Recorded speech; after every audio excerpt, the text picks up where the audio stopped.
RayStorm. I originally played this game on the original PlayStation and fell in love with it.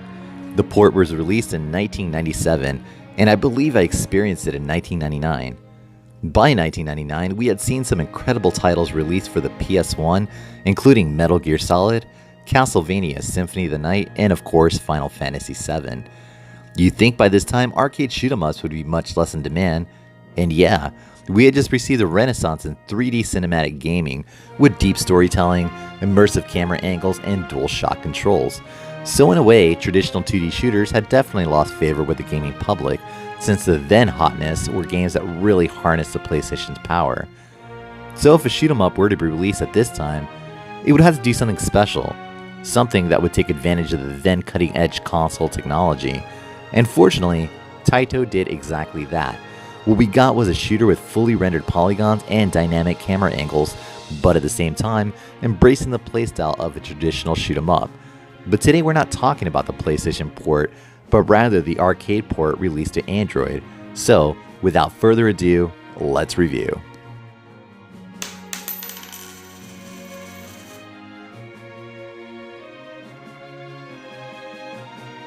RayStorm originally debuted in arcades in 1996 by Taito, sequel to the amazing Rayforce. One of the elements that makes the series really fun is the ability to target enemies on the plane below your ship's altitude, and make short work of them. Because of the auto-locking mechanic where you can target several enemies at once, and when locked on you can unleash your secondary firepower. However, unlike other games that use similar mechanics, this was actually fun to use versus being tedious, a trap that many shooters had fallen into before 1997.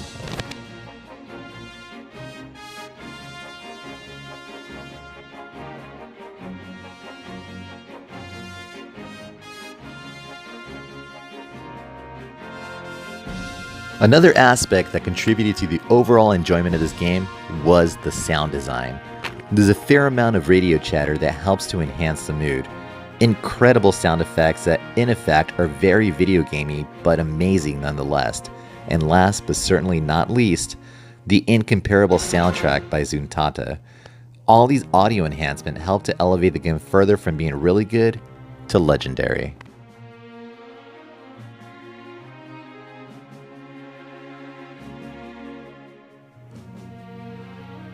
Let's talk a little about where this has been. We've established that it debuted in arcades in 1996. The next year, it was ported to PlayStation, the same version I spoke about in the beginning. This particular port was released by Working Designs.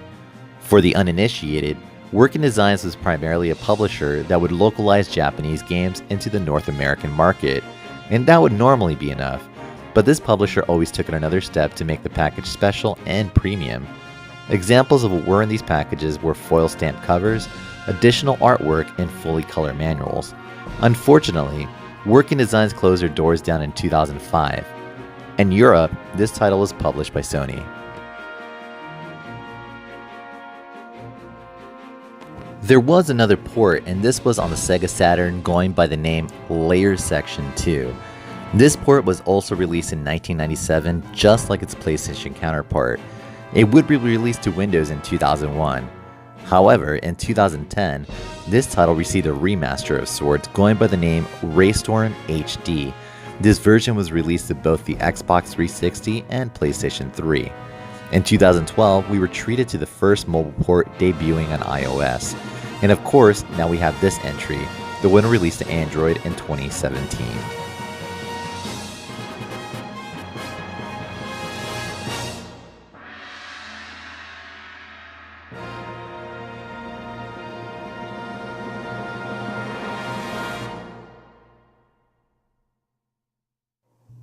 This title will run you about $7.99 on the Play Store.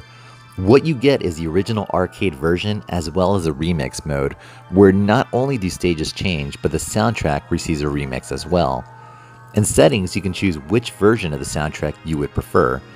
This game does support both wired and Bluetooth controllers, but for those of you playing with touch controls, please note that you can choose left or right for button placement to suit your playstyle.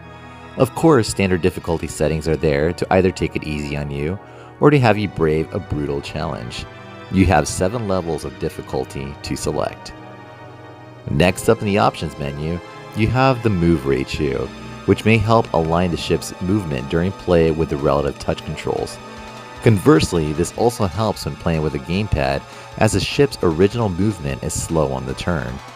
If playing in arcade mode, the ship will move much slower, thus increasing the difficulty of the game. Starting in remix mode, however, you will find the player's ship much zippier, as his mode has been tuned for touch controls. You can also control the sound effects volume and the music as well. I wouldn't recommend turning off the music since it really gives the game an epic scope, but it can be fun to play along with your favorite playlist. Last on the list of options is button configurations.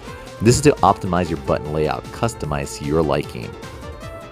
In the Play Store, all three of the Ray trilogy are available to download, and all three are priced the same. But if you only choose one, then I recommend RayStorm over Crisis or Force. Although the other two are spectacular, Storm has a certain non-describable aspect that makes the experience magical throughout its entire runtime. Playtime. Either way, this is $7.99 well spent.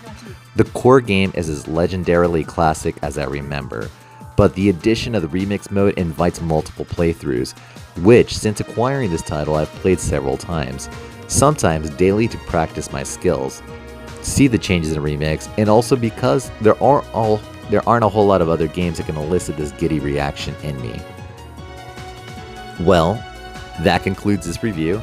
If you like what you see here and want to see more, please hit the subscribe button with the DCO logo.